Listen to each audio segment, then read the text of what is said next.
एक फैक्ट ये भी है कि राज्य कोई भी हो, ऐसे मामलों में एक हकीकत ये भी है कि कोई भी अतिक्रमण बिना सरकारी भ्रष्टाचार या फिर सिस्टम के गैर जिम्मेदार रवैये के बिना मुमकिन नहीं, क्योंकि तुर्कमान गेट पर जितने बड़े एरिया में ये अतिक्रमण हुआ था, यह संभव नहीं कि इसकी जानकारी प्रशासन को कभी थी ही नहीं। नाक के नीचे ये सारा खेल कैसे सालों साल चलता रहा, अब ये देखिए।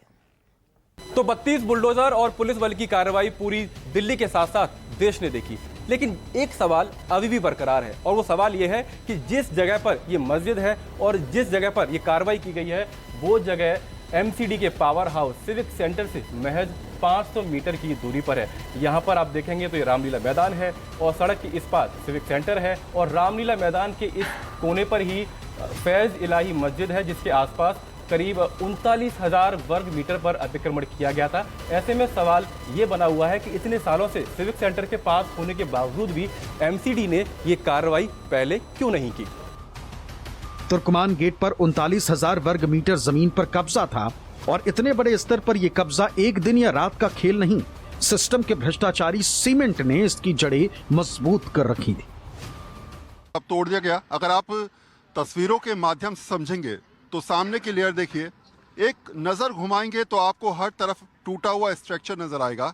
बहुत स्पष्ट बात है कि जितनी जगह यहाँ पर कब्जे में ली गई थी, बहुत बड़ी जगह थी, 38,940 वर्ग फीट।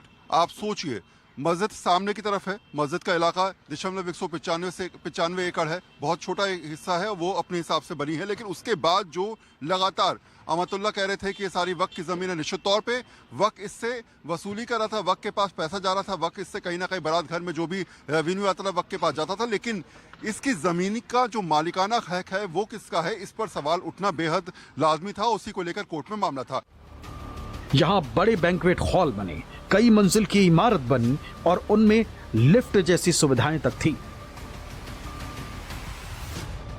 यानी अतिक्रमणकारियों को सिस्टम का पूरा संरक्षण था।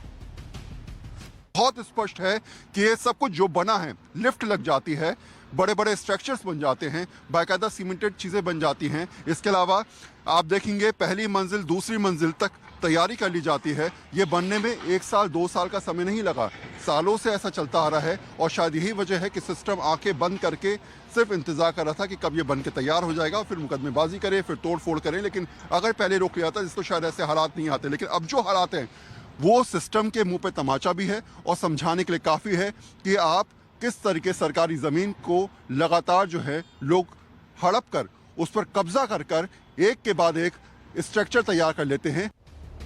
एमसीडी की नाक के नीचे ये सब कैसे हो रहा था?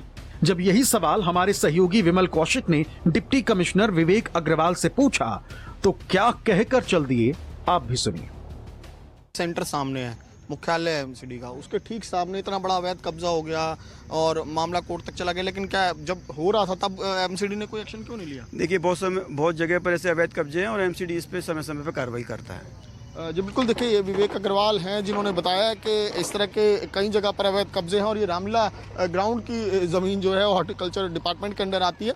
और फिलहाल यहाँ पर देखिए ये फैज इलाही मस्जिद है और इसके ठीक पीछे ये जो है वो अवैध कब्जा था, जिसको पूरी तरीके से अब जो बुलडोज़र चलाकर वो ज़मींदोज़ किया गया। लेकिन मलबा क्योंकि बहुत ज़्यादा है, एक बड़ा कंस्ट्रक्शन यहाँ पर किया गया था, तो मलबा हटाने की कार्रवाई यहाँ पर जो है वो एक लंबा प्रोसेस है और ये लगातार चलती रहेगी। लेकिन फिलहाल बुलडोज़र एक्शन जरूर खत्म हो गया। लेकिन सवाल इसको लेकर भी खड़े हो रहे हैं कि जब ये आखिरकार इतना बड़ा जो है वो इंक्रोचमेंट किया जा रहा था, तब विभाग के अधिकारी चुप क्यों बैठे थे?